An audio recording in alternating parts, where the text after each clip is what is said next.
Wright Stew podcast. I am Paul Stewart. And I am Brian Wright, still. And together, we're the Wright Stew podcast. So, you see, if you're checking this out on YouTube, Brian has his winter hat on. We were actually at a hockey game the other day, the Hurricanes, and there was a debate on the Jumbotron whether you call that a winter hat or a toboggan. And must have been a much more northern crowd because they called it a winter hat. I was cheering my lungs out to call it a toboggan, but as we learned, that's a winter sled. But Brian, it's a little chilly here in North Carolina. Not what some of our friends up north or out west are facing, but it's cold. Yeah. And back to that debate, it really shows how many people have moved here from other places, right? Because everybody is insistent from the north that a wooden sled is a toboggan. I don't have strong feelings about it. A lot of my friends through different circumstances definitely call what I have on a winter hat, and they call a wooden sled a toboggan. So no worries there. I mean, just the older I get, in North Carolina, we're somewhere between 25 and 40 degrees. This wintertime, appropriately conditioned in that regard. But yeah, I like the 50s, 60s in the winter. Yeah, this is as far north as I would want to be. That's for sure. So, interestingly enough, we're going to be discussing kind of the coaching carousel. We touched on Black Monday yesterday. So there are a few job openings in some cold weather places: Chicago, New York, New England. Would you be willing to go up there if the price was right, Brian? If the Patriots called you right now? Well, I think after I said, hey, I wouldn't go above North Carolina, I think everybody has either career aspirations or money, goals that would, tempt you at the very least. I'm not past the point to where, somebody's going to pay me an observant amount of money and I had a chance to meet like a lifelong goal. I would make an adjustment on what's acceptable. Hey, money talks. And I think, like most things, about 99.9% of things in life, if you trace it back, comes down to where the money is. So today, Brian and I, we're going to be discussing those open positions. So Chicago, New England, the New York Jets, Jacksonville Jaguars, and Saints all currently have coaching positions open. A few more are rumored to potentially be opening. Las Vegas and Dallas are kind of bouncing around out there. But what we're going to do today is discuss the 5 that are open, and we're going to rank different categories 1 through 5. So those categories are cost of living, weather, the quarterback and team that you inherit, fan base, and from a historical perspective, what the team is all about. Yeah. So Brian and I are each going to grade those out, and then we're going to do it low score wins, so golf kind of style, and that'll determine where Brian and I want to be. So the first category we've got is cost of living. So this one's not up for debate. It is what it is. So based on statistics I pulled up today, the number one most expensive place to live in the country is New York City. So they're going to get 5 points. The fourth most expensive place to live in the country is Boston, which represents New England.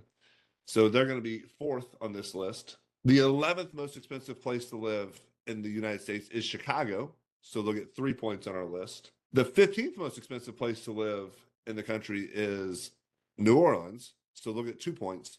And then coming in at 43rd in the country from a cost of living perspective is Jacksonville. So Jacksonville with some good points right there. Yeah, I mean, again, that's reason you got to have all the categories. Like you said, that's pretty objective. That's not really up for debate, Yeah, not a whole lot you can do about that, really. So good job, Jacksonville, getting some points. About time they got some points on something. All right, Brian, we just talked about it. Weather. Yeah, well, I feel like when you're coaching that sport, cold isn't always bad, right? And you think about, at least for a while, Tampa Bay had that reputation not being able to win above 40 degrees. You think about indoor teams, if you're dealing with domes, and not being able to win outside of the dome, and so weather, I think when you're talking about football, because you're in August, I mean, if I was a coach, I wouldn't mind being in the north that month of August and maybe September, right? And so I'm actually probably going to go a very opposite list, maybe go New England as the best. Okay. And then New York. So New England gets your number 1. New York is number 2. New York, and then Chicago. Here, Chicago's nice. Late summertime, it starts to cool down. Okay. Maybe there's some people on the water there still. Let's go Jacksonville. number 4, and then New Orleans number 5. Just because I do think you get down the deep south where New Orleans is, there's a whole nother level of humidity that we experience a little bit here in North Carolina, but not to the degree that they do there. Yeah, absolutely. So I am the complete opposite of you. I do not want to be cold. So those 3 cities in the north. So I played in Pawtucket for a year. It was cold. I'm putting them at the bottom of the list. Hey, but Paulie, how were they in like August?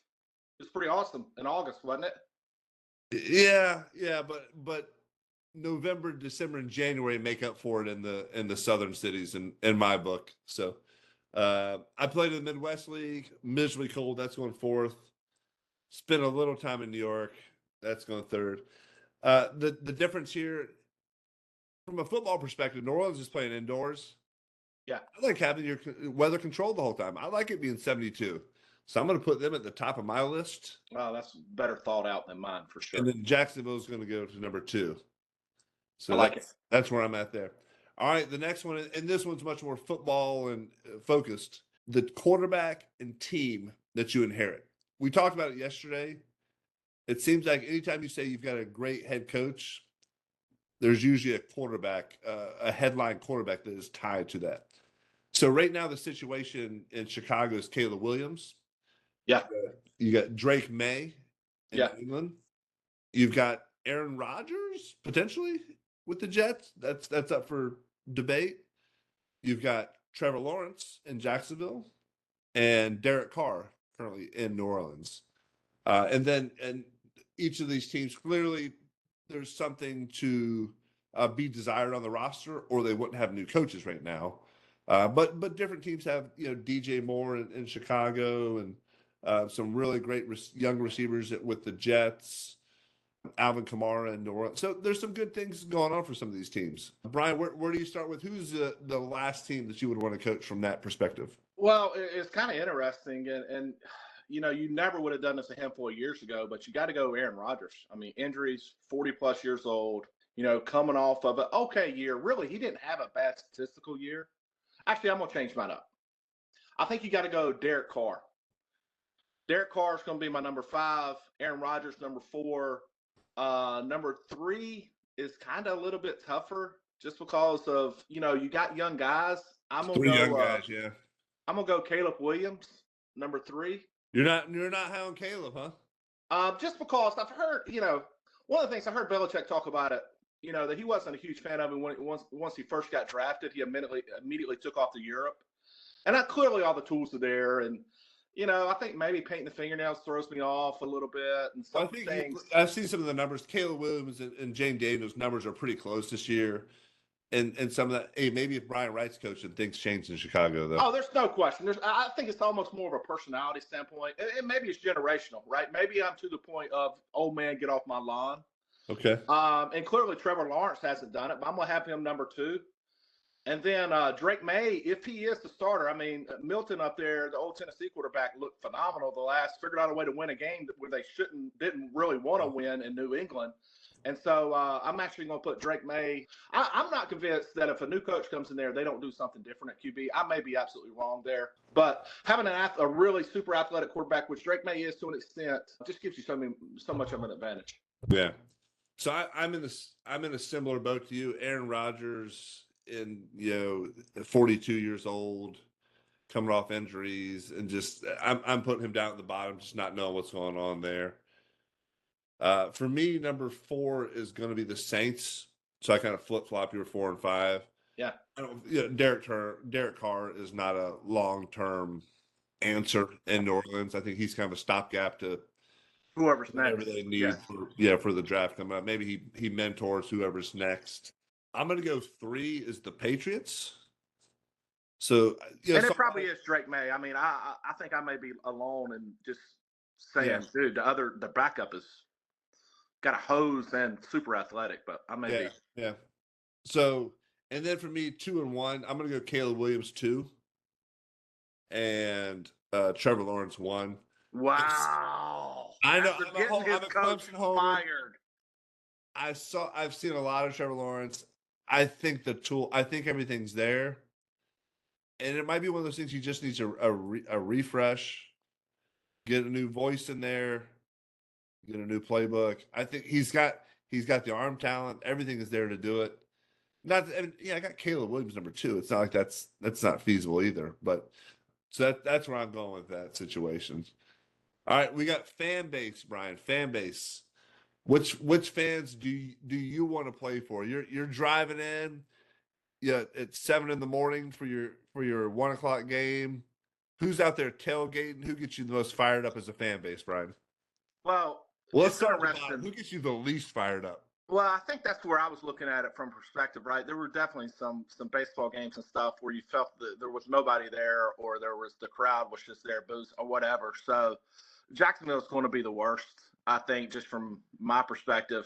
Again, I haven't been to any of these stadiums really, so it's hard for me to really say. But I'm gonna go Jacksonville, number 5. I feel like the Jets, just because they've been beat up so much, and I've seen so many things on social media with guys like, I'm done being a Jets fan. I'm done being a Jets fan. I like the passion, so I want to put them higher, but I feel like they've kind of given up at this point, so I'm going to put them 4. And then number 3, I'm going to put New England just because I just feel like they're still really piggybacking off of their 20-year great run. I'm not real sure what kind of fans they really are. Right? Before Kraft took over, New England was they had some good years, but they weren't obviously what they were the last 20 years. So I'm going to go New England fans, number 3. Number 2, I'm going to go Chicago. Obviously, big city. It is the team of the city. There's talk of maybe doing some building around. It used to be called Soldier Field. I'm not even sure if it's called that anymore. But they're going to do some things there. Then New Orleans. I go New Orleans just because we see a lot of those games, obviously, being in North Carolina and seeing the Carolina Panthers. Great fan base. You saw how they turned out after Katrina. And you saw what they are, very passionate, very colorful. And so you kind of saw what they were after Katrina. And when they were winning, some of the best fans Yeah.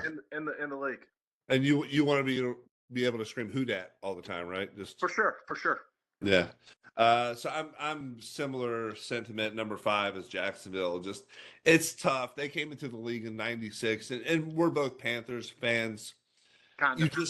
You don't have that deep rooted. Hey, my grandparents grew up Panthers fans, and the Panthers history is talking Kerry Collins and Jake Delhomme, which you're not talking Gale Sayers and Brian Piccolo and stuff like that, like you would with the Bears. But so Jacksonville, maybe you're talking Maurice Jones-Drew and Mark Brunell and folks like that, but not a deep rooted history and not a fan base that seems to be wildly involved. If you're a fan of the show The Good Place, written produced by Michael Schur, a lot of good Jacksonville Jaguar jokes on there. If you want to check that, one of my favorite shows. I love that one.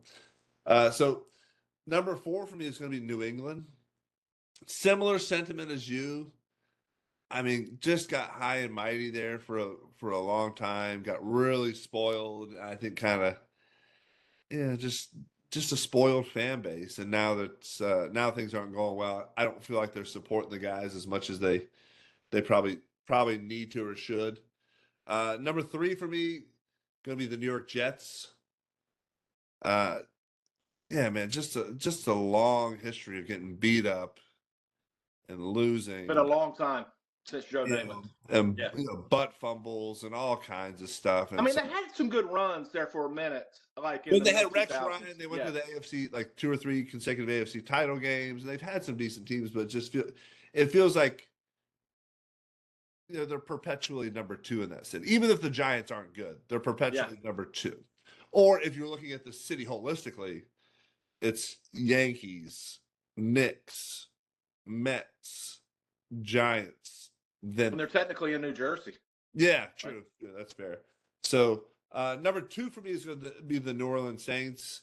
Love the passion of the fans. Love Who Dat Nation. Love everything about it. And that, the Mercedes Dome, Superdome, man, just gets so loud and crazy, and that's wild. But for me, the number 1 fan base, and just so much history in Chicago. So much enough to like it bled over to pop culture. You remember, Da Bears from the early '90s on the SNL skit. So Just so much passion for that team there, and it feels like I mentioned earlier, if I'm the coach and I'm driving in at 7 in the morning, it feels like there's going to be 10,000 people are already there, firing up brats and Probably flipping you off if you're not having a good year. maybe, but it feels like it's You want Midwest. passion. What you don't want is indifference. Yeah, You don't want indifference. it feels like the Midwest isn't. They're more encouraging to me. Like it feels like they kind of they expect a lot out of it, but when you're doing it, they've got your back at all times. And then you see like Mike Ditka was just revered there forever and ever and ever. With you got and you do some good things. So, all right, last one. We kind of touched on this right now. We just talked about a little bit history, the history of the organizations. Which one kind of draws you in the most, Brian? Well, I was wanting to. You could go recent history and you could go New England, but that feels like that was one guy and one quarterback. And so I like to go a little bit longer history. I'm gonna kind of work from the bottom down. Chicago hasn't won. It feels like since '85. It feels like they've had a couple years here and there. I know they were okay. Yeah. The Jets, their history has really been inconsistent, but never reaching, the promised land.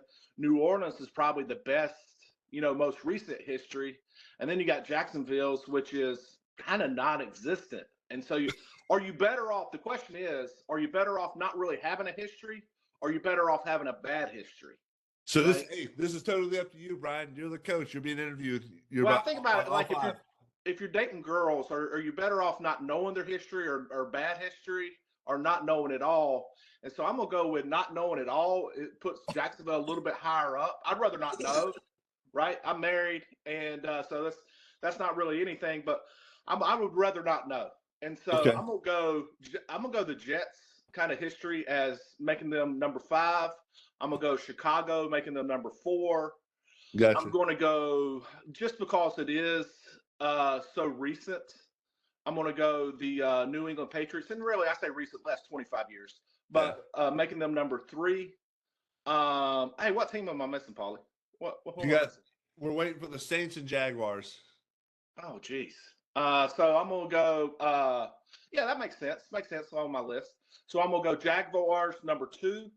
And then I'm going to go the Saints number 1. And really, the Jaguars get number 2 just because there was so much bad history or just recent. I don't know if anybody else can win in New England outside of Belichick and Tom Brady. That hasn't been proven. Well, they went to a couple Super Bowls, right? The one that you just mentioned against the Bears in the 85, 86 season where they got just demolished.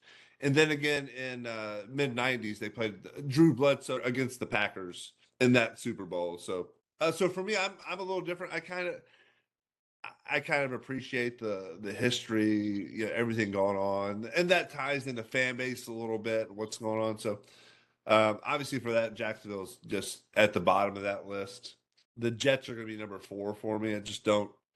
I mean, they have the history, they have some longevity, but they don't have a history of winning, which is kind of what I'm going for here. The number 3 on this list for me is going to be the Saints. I mean, they've been so bad for so long, and when they had Drew Brees, yeah, man, Sean Payton, they were great. That was like a 10-year run or 15-year run where they were at least 10 years. They were Super Bowl contenders every year. So number 2 is going to be the Patriots. I mean, that the last 25 years have just been, gosh, unbelievable, man. So that's good. And then again, history for me, number 1, it's Chicago. So that's but it's not good history in Chicago, Paul. It's I know. It's the monsters of the Midway. I think back to we did our Christmas movie, a Christmas Story, and the dads over there talking about the monsters of the Midway, and just the colors and the sea on the side of the helmet, Soldier Field. Just it's not uniforms and ambiance, but I get where you're coming from. Buddy. This is my ranking. Hey, how did it add up here, Paulie? So at number 5 for Brian, the team he would least like to coach, the New York Jets with 20. That makes sense. I agree with that. The team he came in on 4th on his list, the Chicago Bears with 15 points. 2 teams were tied with 14 points. Those teams are the Jaguars and Saints at 14 points.